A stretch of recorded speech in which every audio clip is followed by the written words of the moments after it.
이게 대체 어떻게 된 일인가요? 어머님, 이러시면 안 되죠. 며느리의 격앙된 목소리가 온 집안을 뒤흔들었습니다. 그러나 김영희 여사는 차분한 눈빛으로 며느리를 응시했습니다. 그녀의 손에는 며느리의 비밀이 담긴 서류 봉투가 들려 있었고 그 안에는 며느리의 계획을 한순간에 무너뜨릴 결정적인 증거들이 고스란히 담겨 있었습니다. 며느리의 얼굴에서 당황스러움이 역력하게 드러났지만 영희 여사는 조금의 흔들림도 보이지 않았습니다.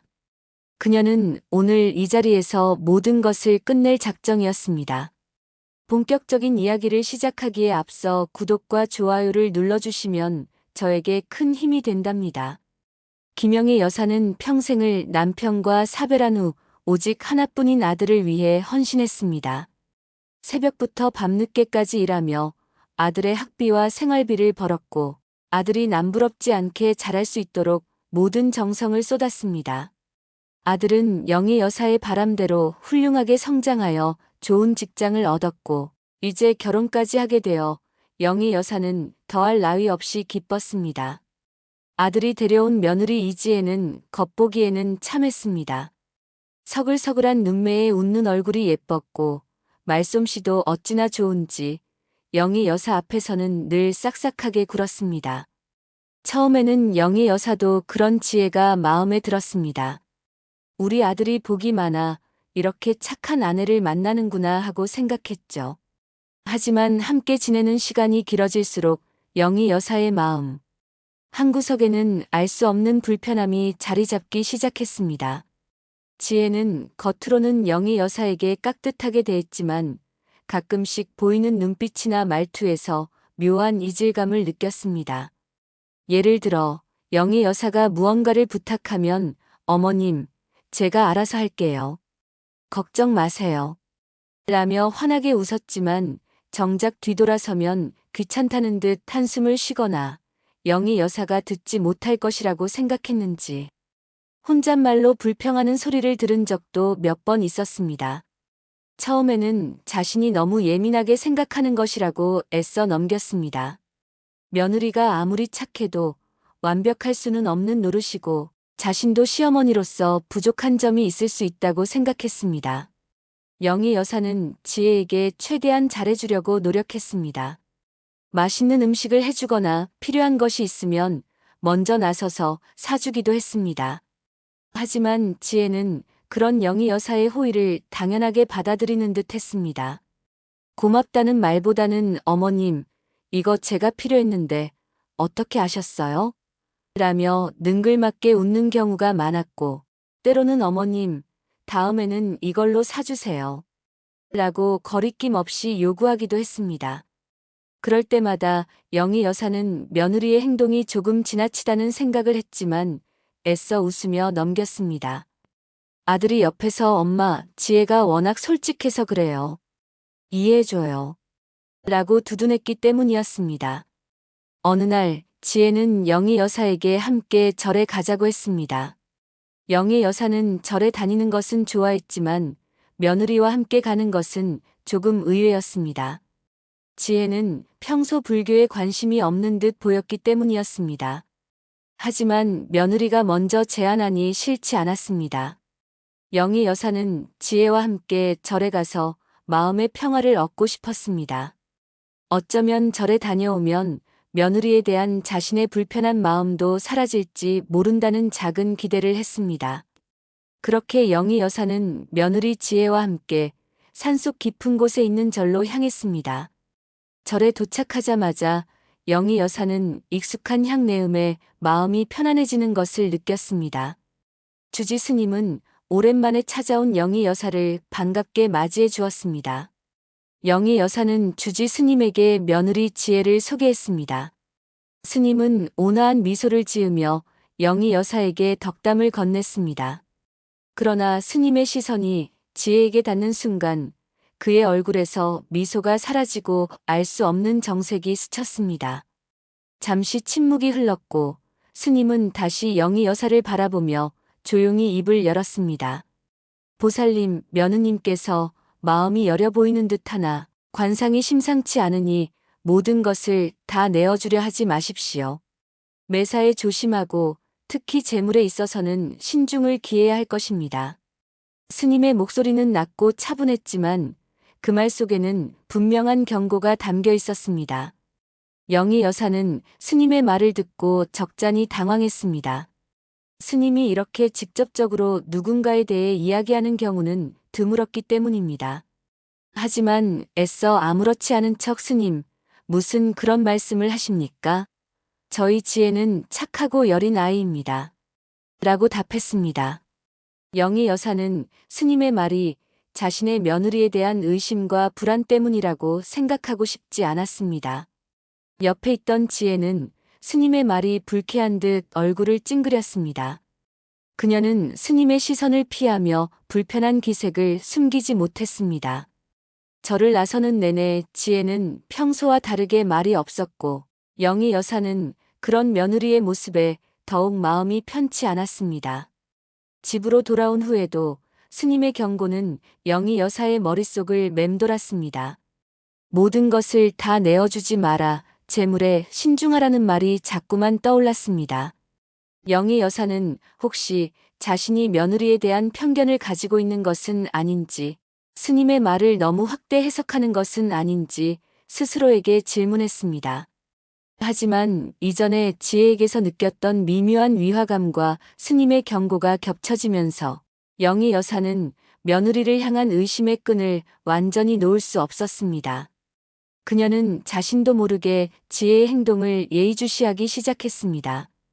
어느 날 영희 여사는 우연히 아들의 서재에서 며느리 지혜가 무언가를 찾는 모습을 보게 되었습니다.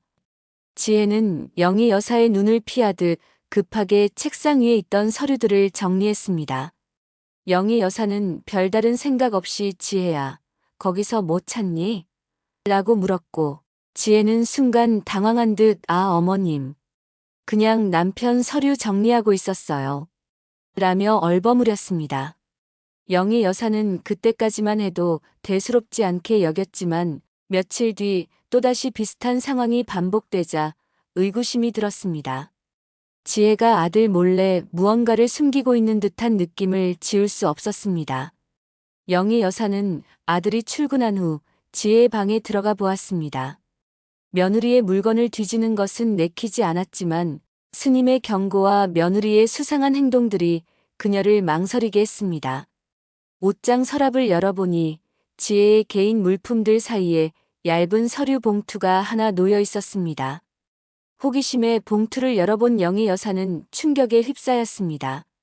봉투 안에는 영희 여사 명의의 재산 관련 서류들과 대출 상담 기록, 그리고 영희 여사의 인감 도장 사진까지 들어있었던 것입니다.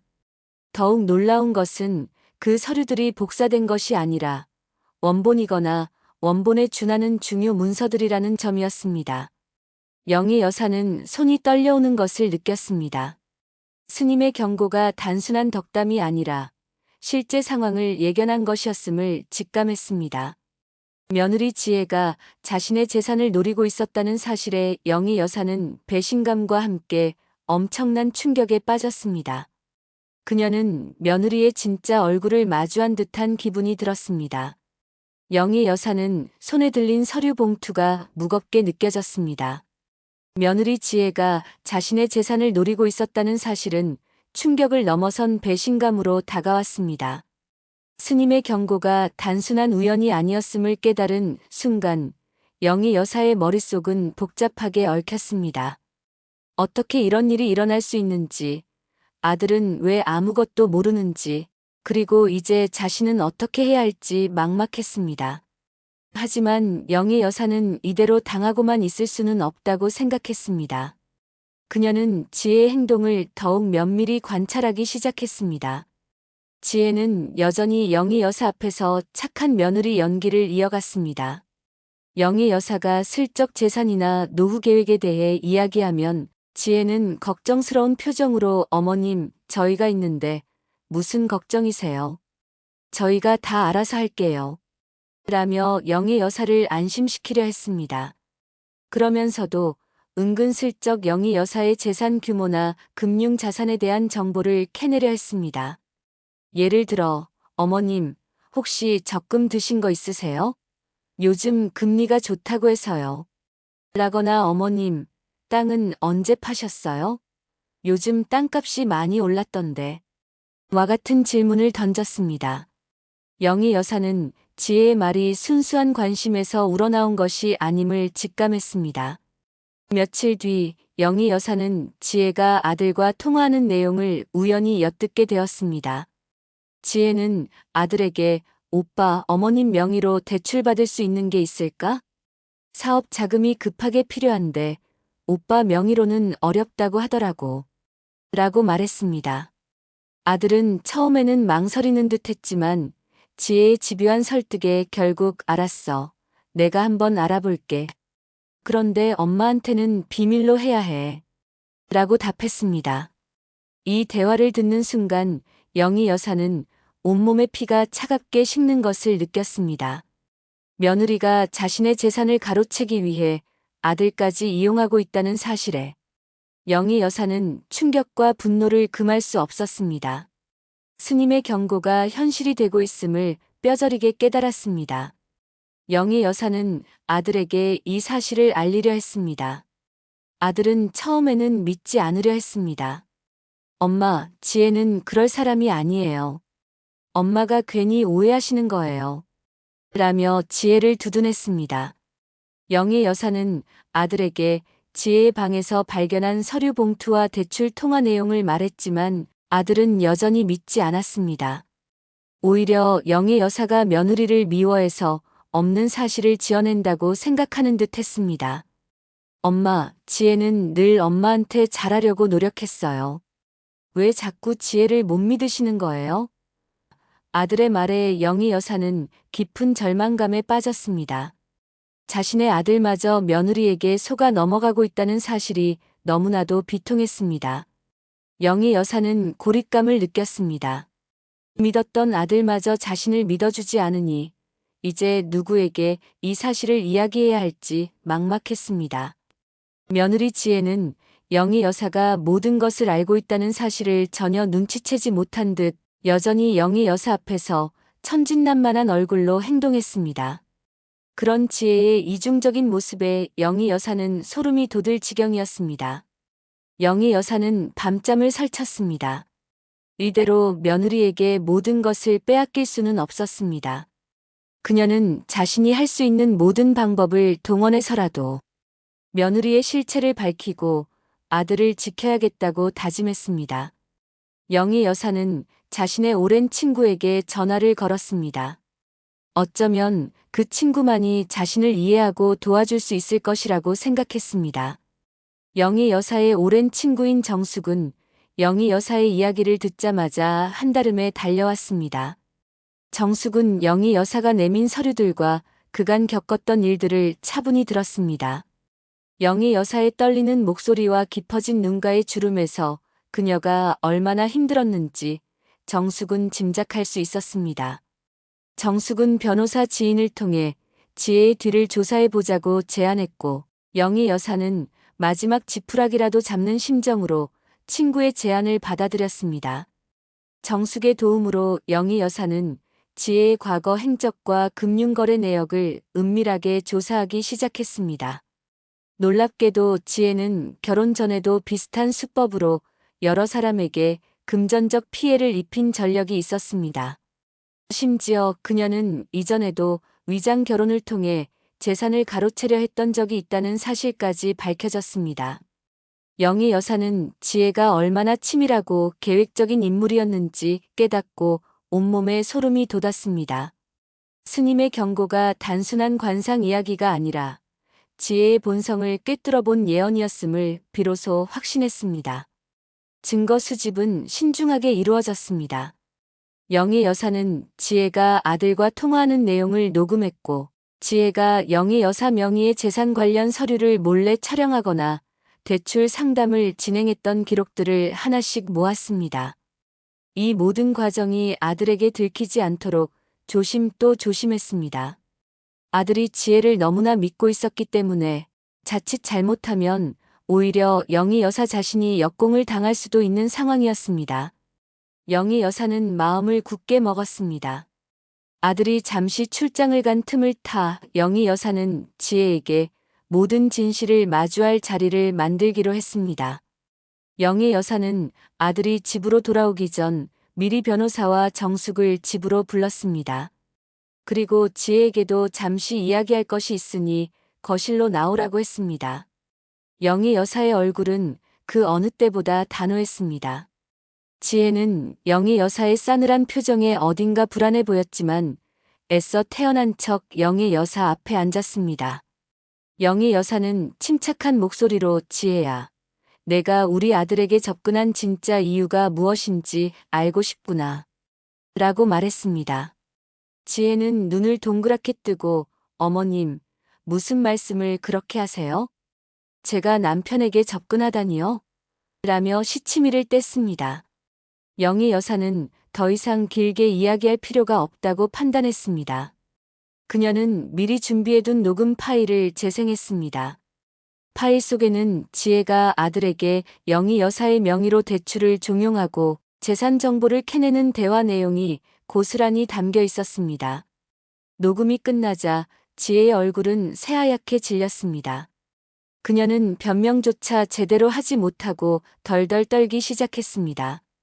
영희 여사는 이어서 지혜의 방에서 발견했던 재산 관련 서류들과 지혜가 저지른 이전의 사기, 행각에 대한 증거들을 지혜 앞에 내밀었습니다.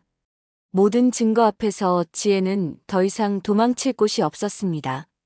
그녀의 모든 거짓말과 악행이 만천하에 드러나는 순간이었습니다. 지혜는 자신의 눈앞에 놓인 수많은 증거들 앞에서 더 이상 아무 말도 할 수 없었습니다. 얼굴은 이미 잿빛으로 변했고 몸을 제대로 가누지도 못했습니다. 영희 여사는 침착하게 준비된 모든 증거를 제시했고 변호사는 지혜가 저지른 행위들이 어떤 법적 처벌을 받게 될 것인지 조목조목 설명했습니다. 지혜는 그제야 사태의 심각성을 깨달은 듯 몸을 떨며 눈물을 흘렸습니다. 하지만 영희 여사는 더 이상 지혜의 거짓 눈물에 속지 않았습니다. 그녀는 차가운 시선으로 지혜를 바라볼 뿐이었습니다. 때마침 퇴근하고 돌아온 아들이 문을 열고 들어섰습니다. 거실에 모여있는 사람들과 싸늘한 분위기에 아들은 어리둥절한 표정을 지었습니다. 영희 여사는 아들에게 모든 진실을 털어놓았습니다. 지혜가 그동안 어떻게 자신들을 속여왔는지, 어떤 목적으로 접근했는지, 그리고 어떤 악행을 저질렀는지 자세히 설명했습니다.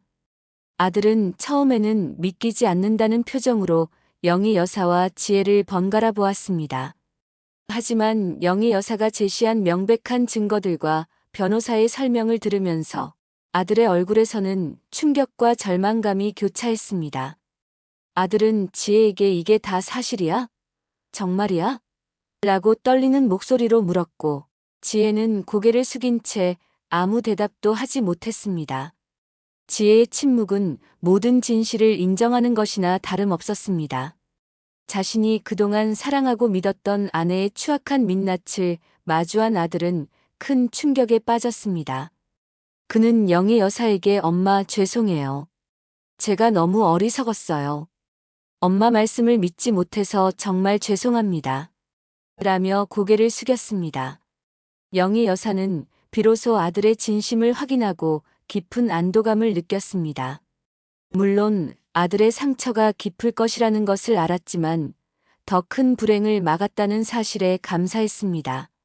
지혜는 결국 사기 미수 및 재산 침해, 시도 혐의로 법적 절차를 밟게 되었고 아들과는 협의 이혼을 하게 되었습니다.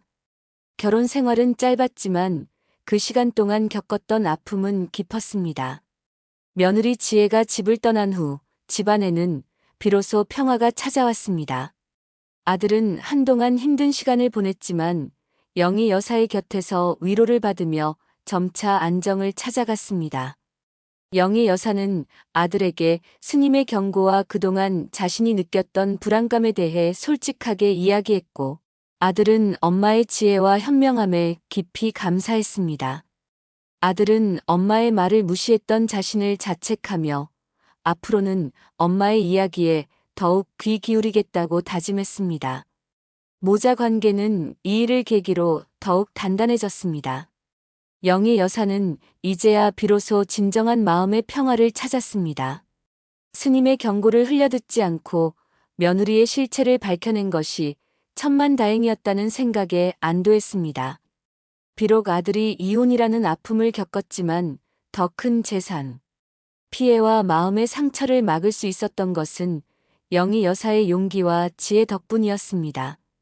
영희 여사는 아들과 함께 평온한 노년을 보내게 되었습니다. 이번 일을 통해 사람을 겉모습만으로 판단해서는 안 된다는 교훈과 함께 주변 사람들의 조언을 무시해서는 안 된다는 중요한 깨달음을 얻었습니다. 여러분은 살면서 이처럼 예상치 못한 상황에서 누군가의 경고를 들었던 경험이 있으신가요? 혹은 주변 사람의 진짜 모습을 뒤늦게 알게 되어 놀랐던 적은 없으신가요? 여러분의 생각과 경험을 댓글로 나누어 주세요.